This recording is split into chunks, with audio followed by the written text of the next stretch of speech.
Good morning. Great to be here. I want to thank you all for inviting me. It's really a great honor and pleasure to come and talk to you about rock pools. And I also want to thank the staff. I know how much work it takes to organize and plan these kinds of colloquia, and so thank you for all your work. I also want to acknowledge Julia Martin, who really drove and collected a lot of this data, and she is finishing her first semester as a PhD student at Rice University in Texas, but she was an undergraduate working in my lab. Now, I do work on vernal pools. I work on the community ecology of vernal pools, but what I'm going to talk to you today about is kind of maybe a cousin of vernal pools, the rock pools. And rock pools are these ephemeral freshwater ponds that occur in depressions in rock substrata. So here in the Diablo Range, this is sandstone, these sandstone rock outcroppings that occur throughout the range. They vary incredibly in size.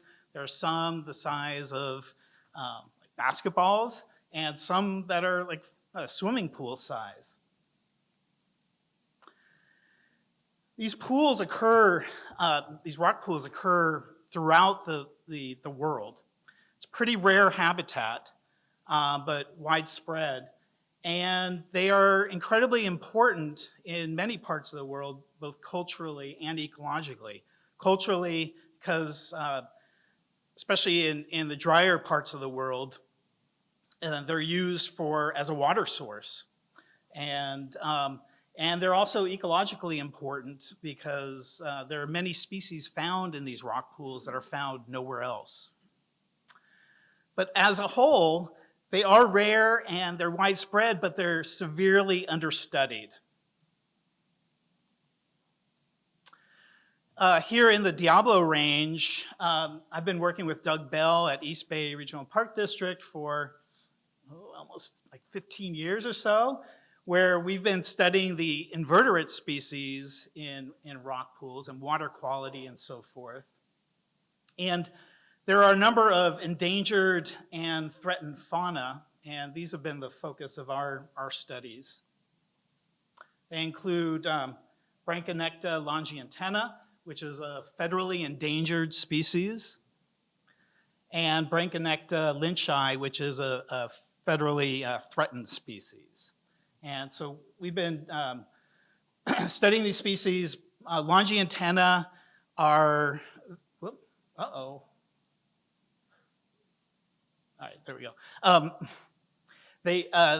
They are very rare throughout California. They're only found from about 5 sites, whereas lynchii is pretty widespread, and again, those patterns of distribution and abundance are also found in these rock pools.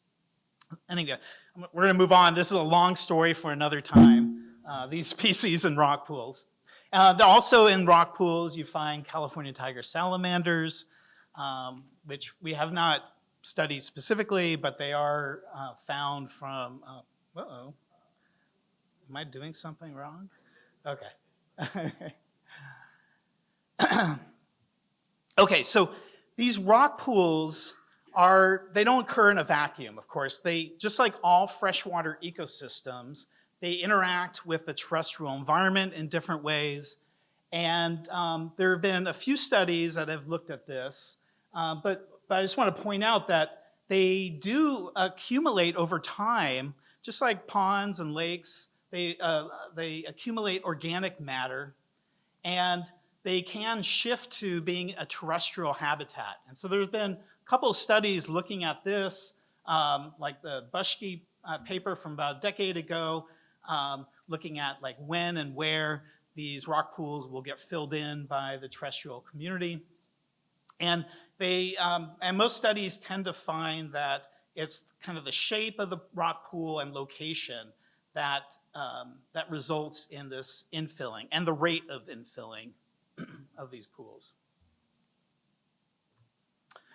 But the plants that actually occur in the rock pools, it's really, there have been very few studies that have been conducted on this. We know very little about these plants.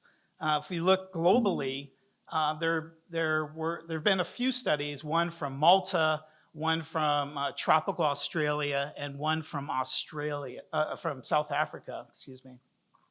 And they tend to just document like kind of what species are found in these rock pools. And it tends to be overall very low diversity in the rock pools compared to the vernal pools, right, which have this incredibly great diversity of wildflowers. And it tends to be related to kind of the surface area and location of the pools which determine the kinds of species and which species you find there.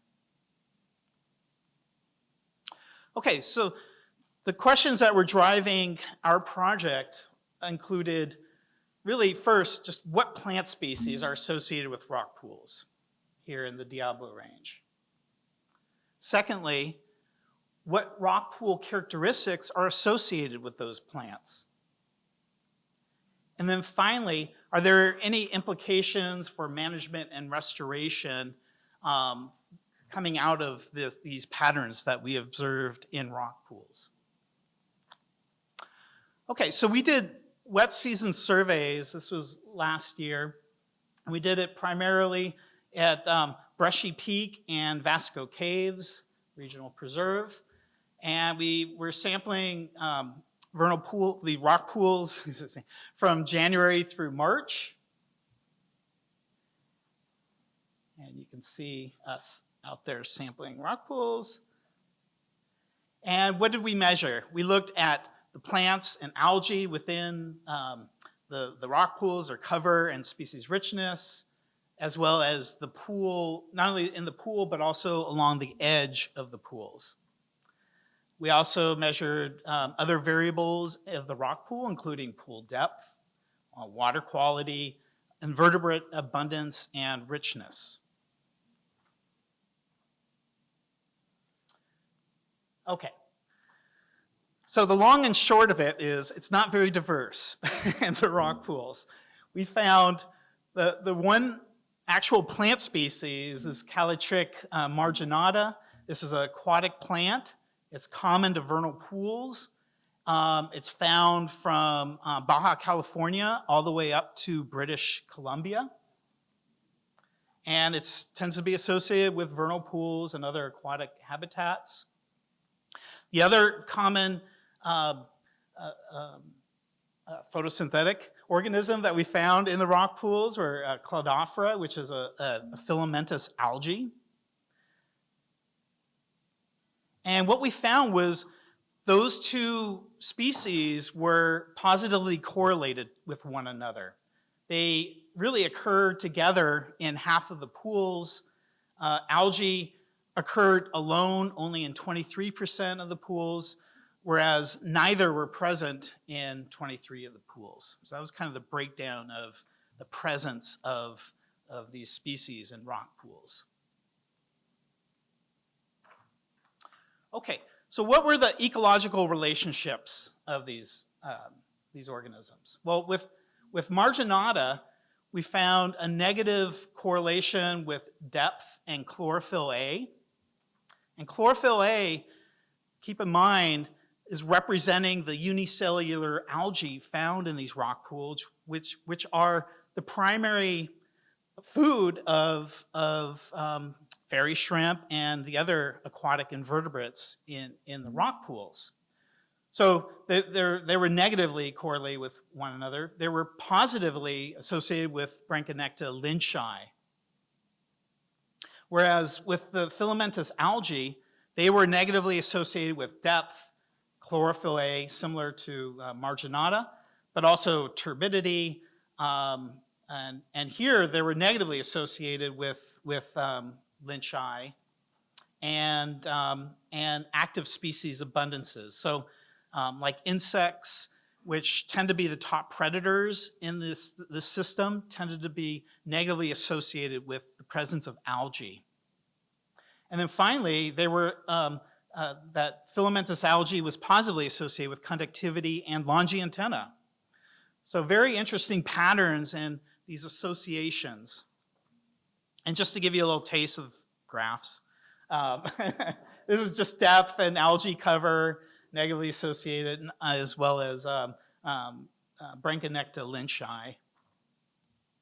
Now, with the edge, the rock pool edge, this was also not very high diversity.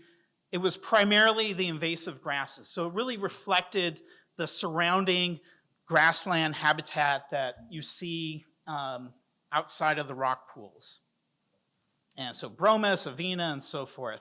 You also see moss, and you see the bush monkey flower also found on the outside edges. And once in a while, and in other pools, you do see gold fields, like Lecinia californica. But few variables were associated with that edge cover. They do tend to be on kind of the lower ends of the rock pools. So they don't tend to be on the top of them, and so more connected with the surrounding grassland.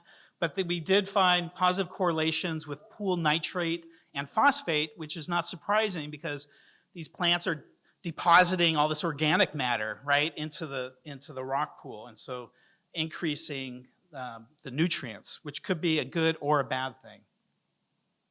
So finally, in conclusion, overall, we found low diversity in these rock pools, but there is a potential threat to pool infilling from these invasive plants. There's been a recent study by Jeff Alvarez and Contra Costa Water who excavated rock pools and found that what came back were a lot of these invertebrate species that you find. Really brilliant work, and kind of an inspiration to Doug and I. And future work, again, like getting into the kind of the core, that these relationships between the vegetation and these rock pools, also looking at kind of the connectivity and pool shape of them as they relate to this vegetation, and also to estimate the rate of filling. And most importantly, and probably the most challenging, is ameliorating the invasive plant effects and potentially kind of doing what Contra Costa Water and Jeff Alvarez did with excavating these rock pools to provide this habitat for these endangered and threatened species found in rock pools. I've worked in many systems, and here in California and around the world, and rock pools are like my favorite habitat ever. I love this place. It's so magical. If you ever get a chance to go on one of East Bay tours or go check it out, it's amazing. And lastly, I just want to express my gratitude to Save Mount Diablo, supporting this work, and of course East Bay Regional Park District, and in particular Doug Bell, and of course Sac State, and then all the great undergraduate students and graduate students who have come out and have assisted in sampling this incredible ecosystem, and I hope you get the chance to visit it. And thank you very much for listening.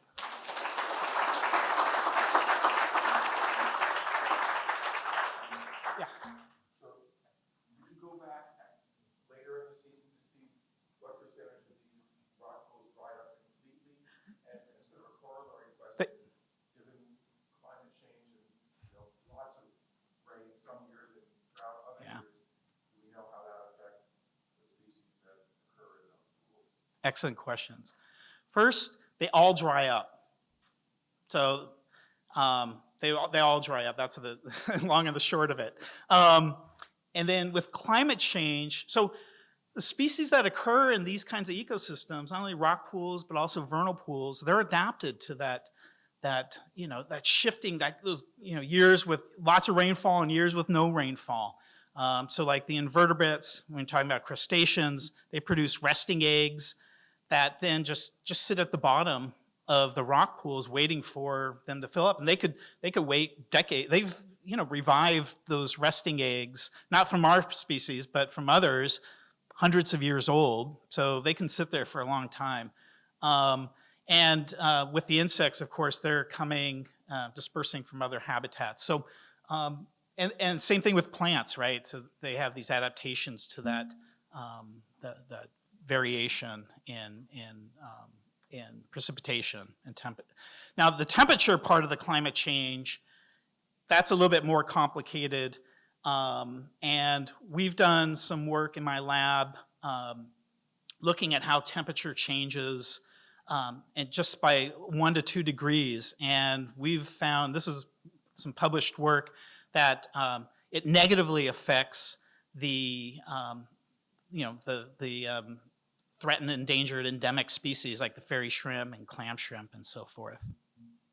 But overall, with that great variation, they tend to be pretty resilient. Yeah.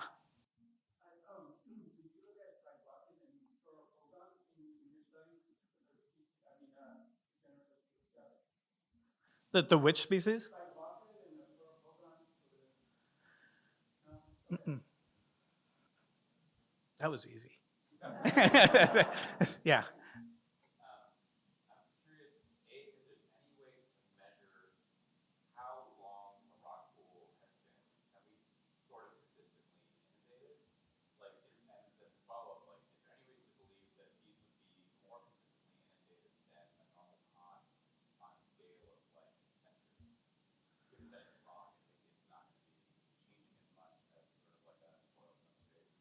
You mean on an annual basis, or like, because they dry up every year? Okay, I guess. Oh, I see what you're saying. Okay. It tends to be pretty easy. Like, it doesn't take a whole lot of rain for them to fill up. So we haven't been out there like this season, but I'm sure that huge rain we got a few weeks ago, I'm sure that inundated these. And so, and just my experience of working out there, more or less every year they do inundate on some level. Whether that inundation, how long that inundation stays present is a whole nother question, which depends, again, upon how much rainfall we get throughout the season and so forth. But over the last 15 years, pretty regularly, they fill up.